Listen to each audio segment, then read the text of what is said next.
Hebrews chapter 9 verses 14 and 15 have this interesting discussion of Jesus' death and description of it, and put together several different metaphors or images all in one little passage. And I'm going to read this in just a moment because I think it demonstrates that there is no single perspective to view the death of Jesus on the cross and how it blesses us.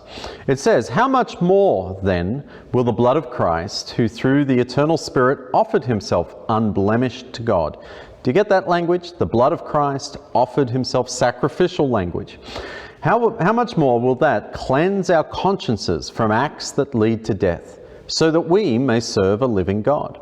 For this reason, Christ is the mediator of a new covenant. There's that covenant language we talked about the other day. That those who are called may receive the promised eternal inheritance, now that he has died as a ransom to set them free from the sins committed under the first covenant. So we have sacrificial language, we have covenant language, and we have this last idea, that of ransom. And that's what I want to talk about today. In Mark chapter 10, verse 45, Jesus said, "For even the Son of Man did not come to be served, but to serve, and to give his life as a ransom for many." Paul in 1 Timothy says, "Give his life as a ransom for all people."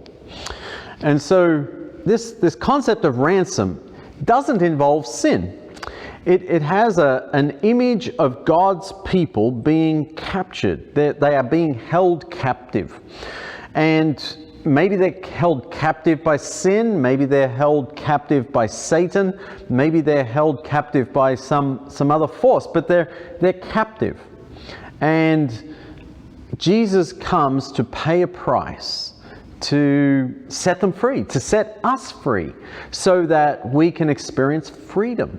And so this ransom terminology is very important. Jesus said it himself, "I've come to give my life as a ransom," but it's not directly taking our place as sinners.